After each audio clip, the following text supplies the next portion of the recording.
After my dad's funeral, when everyone was talking about who gets what from his money and stocks, my brother-in-law, who's married to my sister Kelly, suddenly said that all of it, including $5 million, should go to Kelly, the oldest sibling. My sister and brother-in-law were happy, but the lawyer told them they couldn't just decide that.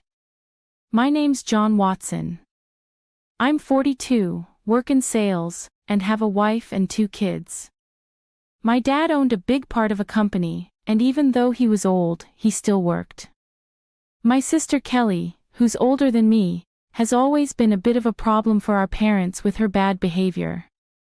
She's now in her middle years, still doesn't have a steady job, and just lives her life however she wants. I've never really liked her, so I've always kept my distance. Then when she turned 50 out of the blue, she brings home this guy and says, "I'm getting married." The guy, Chris Adams, is younger and good-looking, but he's pretty lazy and not very pleasant. My sister starts asking Dad for money for the wedding, like it's no big deal. She blows through the cash real quick and then has the nerve to ask for more, which really upsets Dad. She figures she'll inherit everything eventually, so why not? I just watch her with a cold stare. Less than a year after she gets married, Dad has a heart attack while playing golf and passes away a few days later. It hits me hard, and I feel really sad. The sudden news of Dad's passing shocked all his friends, and our phones wouldn't stop ringing with condolences. But I couldn't just sit there and cry. I took charge, helping my stunned mom with all the arrangements for the funeral. As usual, my sister was nowhere to be found. Off doing her own thing. After the funeral, utterly exhausted, Mom and I finally got a chance to catch our breath. But the very next day, a lawyer showed up at our door to talk about Dad's will. Mom and I already knew what was in it, but my sister and her husband barged in, clueless about the whole thing, and dropped a bombshell. All of Dad's stocks and the $5 million inheritance will go to my wife, the oldest daughter. So hands off. Mom and I were speechless at their audacity. "We did it, Kelly. Now we're set for life," cheered my brother-in-law, fist pumping with joy. The lawyer, clearly surprised, spoke up. "Hold on a minute." As my sister glared, the lawyer gave them a stern look and said, "Kelly, you're not entitled to any inheritance." My sister and her husband were stunned, protesting. "That can't be right. Kelly's the oldest daughter, she should get everything." It was clear my brother-in-law had been banking on that inheritance, assuming my sister would get it all. Their expression shifted as the lawyer spoke softly. "Did you not know Kelly is not Mr. Watson's biological child?" Suddenly, my sister's face paled, her eyes darting to our mother. "Mom!" Our mother wore a complex expression. While I had always known my sister was a half-sibling, it seemed she had been kept in the dark. She began shaking our mother, almost frantic. "Mom, what does this mean?" "Kelly, you're from my previous marriage," our mother muttered, shaken by my sister's grip. My sister, who had often teased me about being the favorite child, now wore a stunned expression. But as she was legally adopted, she should still have inheritance rights. My brother-in-law interjected, his voice rising. "Isn't that so, Kelly?" "Yes, that's what I thought," my sister replied, but our mother shook her head. There had been no legal adoption. Both my sister and brother-in-law seemed incredulous. "That can't be. I'm the oldest daughter, even Dad said so." My sister's anger turned towards me. "I can't believe you'd let him take everything," she snapped. Irritated by her entitlement, I responded. "After all the support Dad gave you, you still say that. Be quiet on his rightful heir." My sister and brother-in-law protested. "But what's wrong with a father supporting his daughter?" I sighed, feeling the weight of the situation. While it's normal for parents to support their children, My sister had been using my father's money to settle debts and deal with various troubles. Mrs. Watson John, who had been silent until now, suggested, "Why don't we let Kelly see the will too?" "The will? I have no idea about that," my sister panicked, although it was her own fault for not paying attention. Dad wanted us all to discuss the will's contents when he made it, but my sister brushed it off and went out to play instead. When I pointed this out, my brother-in-law gave her a fierce glare. "What were you thinking?" This was important. Faced with the question of what to do next, they agreed to hear it. The lawyer then revealed Dad's will, stating clearly that the inheritance was for me and my mother. It also explained why Dad didn't adopt my sister initially. He intended to, but he grew disappointed with her behavior towards me, her half-brother, and her reckless spending as she got older. "So, I actually have no inheritance rights." Realizing this, my sister was stunned. "What now?" Suddenly my brother-in-law raised his voice, accusing, "You lied to me. You said you had money." His demeanor turned aggressive, leaving my mother and sister shocked, but I wasn't surprised. My brother-in-law had often shown his greed, perhaps he even married my sister for her money. "Kelly, don't come back until you've got some money," he commanded. "Wait, Chris, what do you mean? I thought I was going to be wealthy." What a letdown. Roughly pushing past my sister, my brother-in-law stormed out of the room. Left behind, my sister glared at us, her face red with anger, and cried out to our flustered mother, "Mom, why didn't you have me adopted? It's not fair that only you get the inheritance. I should have gotten something too, but you didn't handle it right. This is awful, Mom." She sobbed, making a scene. I was taken aback by her outburst, but the lawyer seemed unfazed, perhaps accustomed to such drama. "Why does he get everything?" My sister's eyes filled with anger as she lunged at me, shouting, It would have been better if you were never born." I thought to myself that even if I hadn't existed, Dad would likely have made the same decision, given my sister's character. Before I could say anything, the lawyer calmly intervened. "Kelly, if you continue like this, it will involve the police." Making my sister flinch, possibly recalling her past shoplifting incidents. "Kelly," our mother called out, tears in her eyes. 6 months had passed, and the inheritance proceedings went smoothly without any hiccups, though my sister and brother-in-law grumbled for a bit. The lawyer's efficient management left them with no room to meddle. My mother dated my sister some money, but I refrained from commenting on it.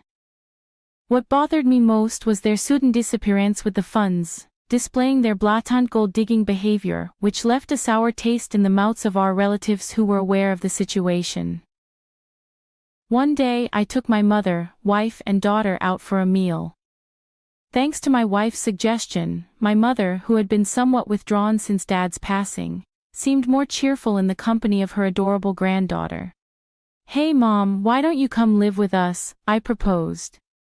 "But you know Kelly might drop by sometimes. She only shows up when she needs money, right? Don't be too accommodating with her." My mother hesitated. Her reluctance was understandable given that my sister is her biological daughter. Plus, if our family moved into the family home, my sister might stir up trouble again. Respecting her concerns, I simply asked her to think it over as I drove towards the family home to drop her off. As we pulled up, we noticed lights on in the supposedly empty house. It wasn't the time for the helper to be there, so maybe my sister had returned with that in mind. I parked the car in the garage. "Let's pop in for a quick coffee," I suggested as we stepped out of the car and headed towards the entrance. A car suddenly swerved towards us, narrowly missing us. Reacting to my daughter's cry, I instinctively shielded my wife. Ouch! Thankfully, the car only grazed me, but I was thrown into a nearby flower bed, taking a hard knock. The car came to a halt after hitting the garage entrance. "Are you all right, honey?" My wife and daughter rushed over to help me up, while my mother stood trembling at the entrance, understandably shaken. Panic ensued. I was rushed to the hospital by ambulance and had to stay overnight. Later, I learned that the driver was Chris Adams, my brother-in-law. He claimed to the police that he mistook the accelerator for the brake, but I doubted his explanation. When my mother and sister visited me in the hospital, my sister looked at me coldly and remarked, "You're surprisingly resilient, aren't you?" I couldn't help but think that if I had been seriously injured, my mother would have inherited everything. "Too bad for you," I said with a smirk. My sister visibly tensed. "You were counting on it, weren't you?" I noticed her discomfort as she looked away. "Well, Mom told me she plans to waive her inheritance for me, so causing such an accident was pointless." My sister seemed taken aback by this revelation. It appeared incomprehensible to her that someone would refuse what they could inherit. "I have a wife and kids, so Mom asked me to pass it on to them. That's what parents do," I said. "But," my sister stuttered. "I even made a will early on, following Dad's example," I continued, leaving my sister speechless. "So unfortunately, my share won't be going to Mom anymore."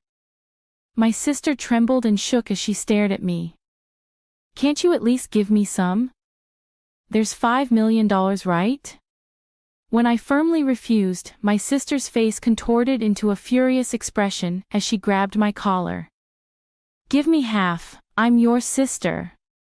I regarded her with pity as she continued to scream in an unsettling tone, perhaps driven to madness by the prospect of the inheritance. "Don't you realize that your greed would disappoint Dad?" My sister's face flushed with anger as she reached for my throat. "Kelly, what are you doing?" My mother returned, her voice raised as nurses arrived to escort my sister out. Although my mother seemed inclined to defend my sister, it was clear that my sister had directed insults towards her too. Where did I go wrong in raising her? It was heartbreaking to hear my mother say this, with sadness in her voice. Shortly after, my mother fell ill. As her condition worsened, my wife and I stepped in to assist with transportation and household tasks at the family home. This seemed to upset my sister, likely because she had encountered my wife during her visits to ask for money or had heard about our help from our mother. One day, my sister called me abruptly. "From now on, we'll take care of Mom. You two don't need to come," she declared. "What's this all about?" I tried to reason with her, but my sister didn't listen and hung up, claiming it was already decided. I confirmed with my wife, who had received the same message and been dismissed. Concerned about my sister's lack of experience in caregiving or household duties, I quickly reached out to my mother. Surprisingly, my brother-in-law had some caregiving experience. At that point, my mother was still quite independent, so it seemed manageable for the time being. I felt a bit relieved. However, within a month, my mother was rushed to the hospital by ambulance due to a medication dosage error.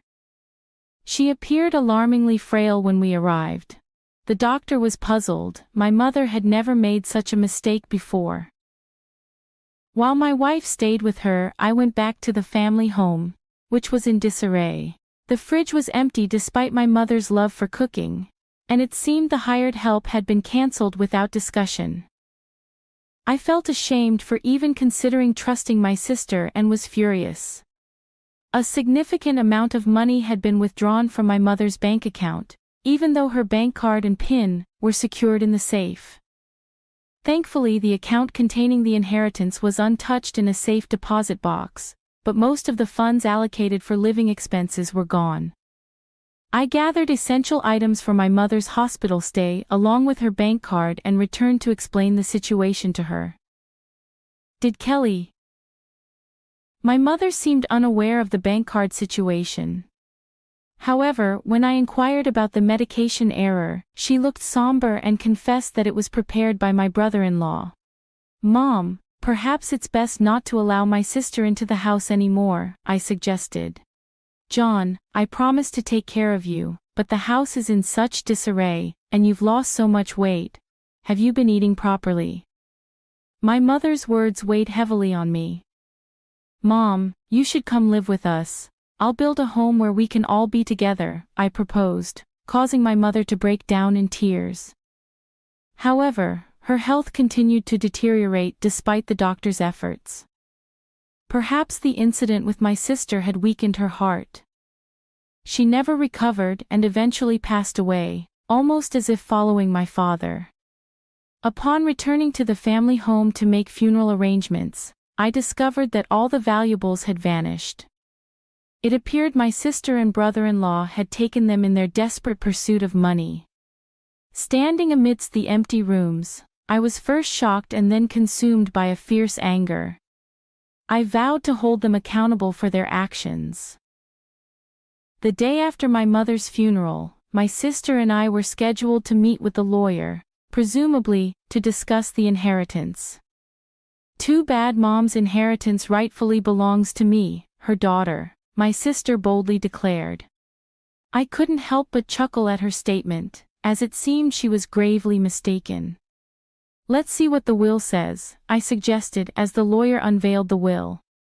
My sister's face drained of color. No, this can't be. Kelly is not entitled to inherit anything. That's Dad's final wish. My brother-in-law exploded.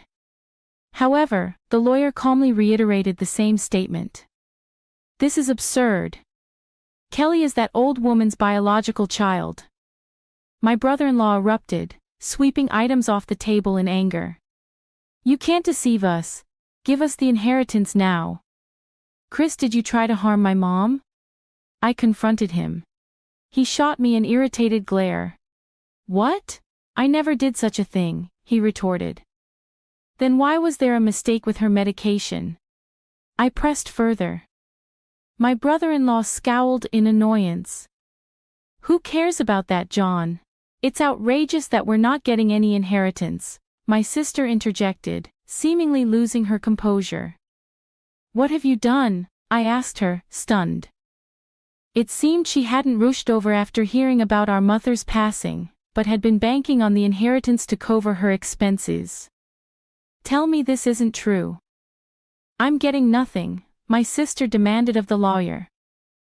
Well, the lawyer began carefully explaining the legal distribution of the inheritance. However, after deducting the amount my sister had withdrawn and the items she had sold, there was almost nothing left. She scratched her head in frustration. This outcome was reached after consulting with the lawyer in advance, I interjected. That can't be it. It can't be this little, my sister muttered to herself, clearly dissatisfied. Having relied on our parents without ever experiencing the hardships of work, she seemed out of touch with reality. I couldn't contain my contempt for her. Mom thought you'd take care of her, but you just took her money and abandoned her, you ungrateful person. I couldn't hold back my anger. Taking care of someone costs money, you know, I confronted her. What are you talking about? My sister shot back. Then show me the detailed expenses you used for Mom's living costs.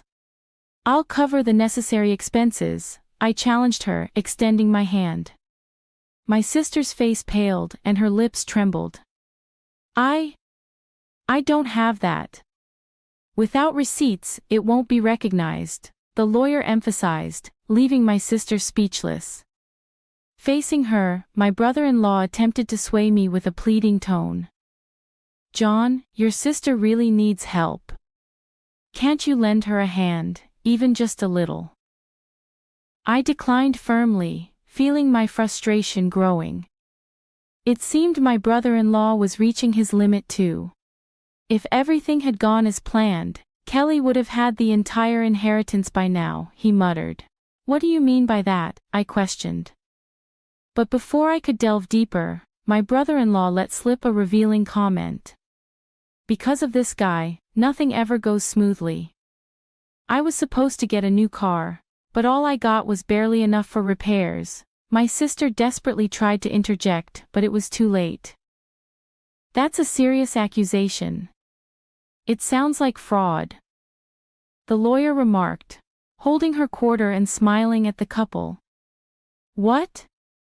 That's illegal. I clearly stated at the outset that this meeting would be recorded, and you both agreed to it. My brother-in-law panicked upon realizing his mistake. Turning to him, I declared, Chris, I'll be pressing charges for that accident. Don't be absurd. There's no evidence.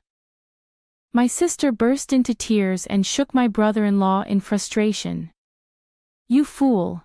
It's all your fault. What are we going to do now? Eventually, my brother-in-law faced criminal charges. His previous offenses also came to light, leading to his detention by the police. My sister, implicated as an accomplice, received a lesser sentence.